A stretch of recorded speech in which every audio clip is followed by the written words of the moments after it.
4.5 અબજ વર્ષ પહેલા આપણું સૌરમંડળ બ્રહ્માંડના વિશાળ નિર્માણ સ્થળ જેવું હતું. આ અવ્યવસ્થિત અવકાશમાં એક પ્રોટો પૃથ્વી ગાયા યુવાન સૂર્યની પરિક્રમા કરતી હતી.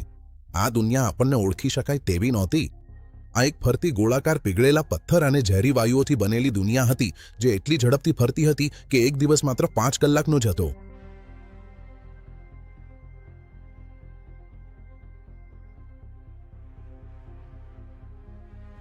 પણ પૃથ્વી તેના પરિક્રમા પથમાં એકલી નહોતી.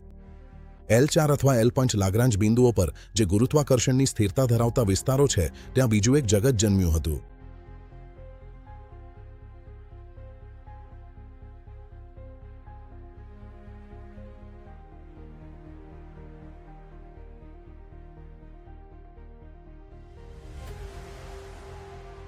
આ છે થિયા, મંગળ જેવડો ગ્રહ. તેનું દ્રવ્ય વધતું ગયું ત્યાં સુધી જે ગુરુત્વાકર્ષણે તેને પોષ્યું એ જ તેના વિનાશનું કારણ બન્યું.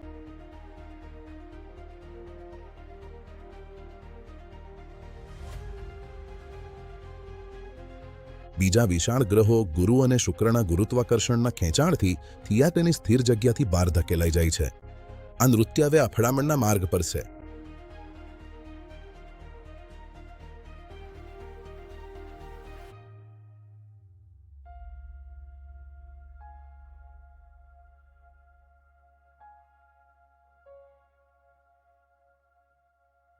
T-60 minute.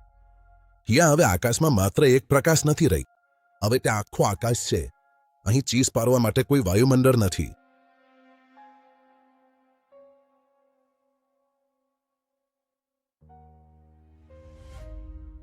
બંને ગ્રહો સ્પર્શે તે પહેલા જ ભરતીના બળે સપાટી ફાડી નાખી છે. થિયાનું ગુરુત્વાકર્ષણ પૃથ્વીના મેઘમાને ઉપર ખેંચે છે.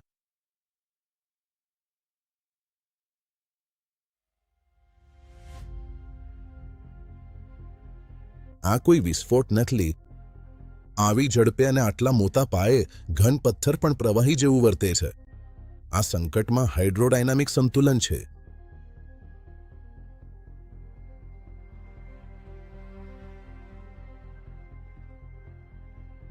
થિયા 45 ડિગ્રીના ખૂણે અથડાય છે. એક આડો ઝાટકો જે પૃથ્વીને સંપૂર્ણ વિનાશથી બચાવે છે, પણ ગ્રહને આગથી રૂપાંતર માટે નિર્ધારિત કરે છે.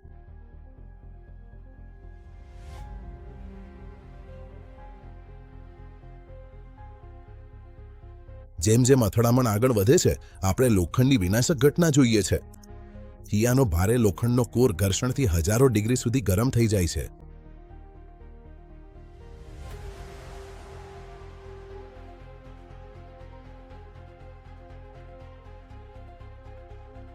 તે ઉછળતું નથી, તે ડૂબી જાય છે.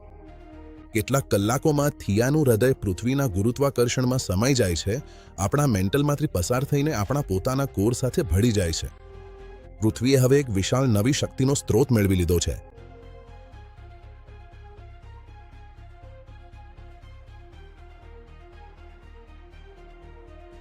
પણ કિંમત એ છે કે ગ્રહ તેની ત્વચા ગુમાવે છે. બાષ્પીભૂત થયેલા પથ્થર અને સિલિકાનો વિશાળ વાદળ અવકાશમાં ફેંકાઈ જાય છે. નુકસાન પામેલી પૃથ્વીને પાછળથી ખેંચે છે.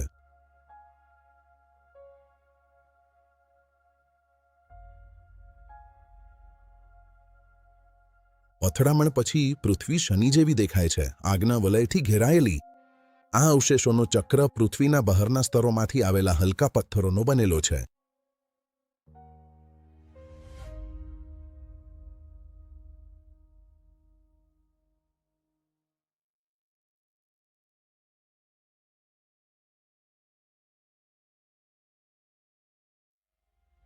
રોજ મર્યાદા બહાર ગુરુત્વાકર્ષણ તેનું શાંત અને અવિરત કાર્ય શરૂ કરે છે.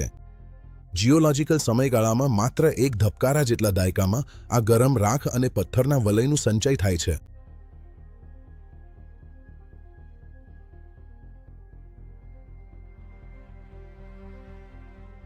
રોજ મર્યાદા બહાર ગુરુત્વાકર્ષણ તેનું શાંત અને અવિરત કાર્ય શરૂ કરે છે. જીઓલોજિકલ સમયગાળામાં માત્ર એક ધબકારા જેટલા દાયકામાં આ ગરમ રાખ અને પથ્થરના વલયનું સંચય થાય છે. ચંદ્રનો જન્મ થાય છે.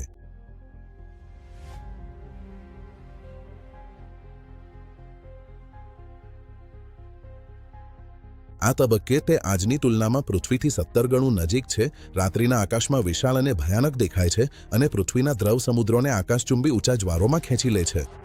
પણ થેયરનું સૌથી ઊંડું વારસો એક સરળ ઢોળાવ છે. આ અથડામણની જબરદસ્ત ગતિએ પૃથ્વીને 23.5 ડિગ્રી ઢોળાવી દીધી.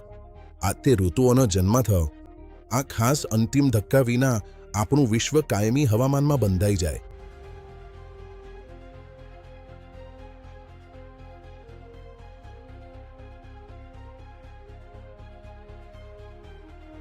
આ ખાસ સિમિંકિયાન ધક્કા વિના આપણું વિશ્વ કાયમી હવામાનમાં બંધાઈ જાય, સમવૃત્ત રેખા પર તપતું અને ધ્રુવો પર જમતું રહે, કોઈ ફેરફાર વિના, કોઈ ફેરફાર વિના જે જટિલ જીવનના વિકાસને આગળ ધપાવે.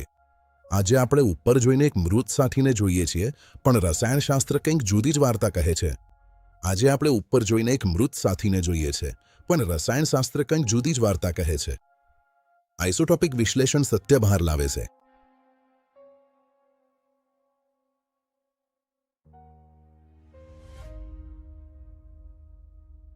આઇસોટોપિક વિશ્લેષણ બતાવે છે કે ચંદ્રનું ઓક્સિજન પૃથ્વી જેટલું જ છે. એ પકડાયેલો ગ્રહિકાશક તારો લખી તે આપણો જ એક અંશ છે. દરેક વખતે જ્યારે ઓક્ટોબરમાં પાંદડું લાલ થાય છે,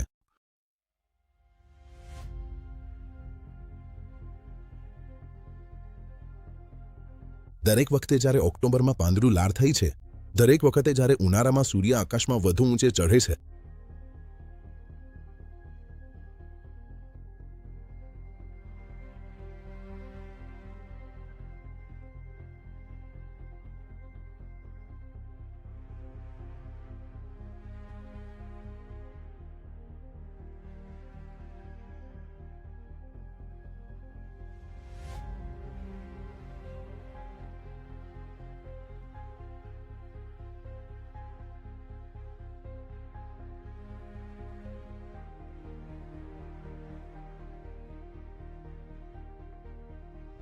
આપણે 4 અબજ વર્ષ જૂના અથડામણની ગતિશીલતા અનુભવી રહ્યા છીએ.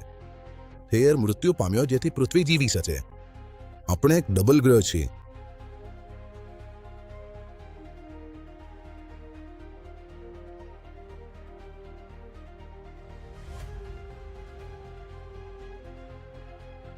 અગ્નિમાંથી જન્મેલા, ગુરુત્વાકર્ષણથી સંતુલિત અને એ દિવસે વ્યાખ્યાયિત થયેલા જ્યારે પૃથ્વી તૂટી હતી.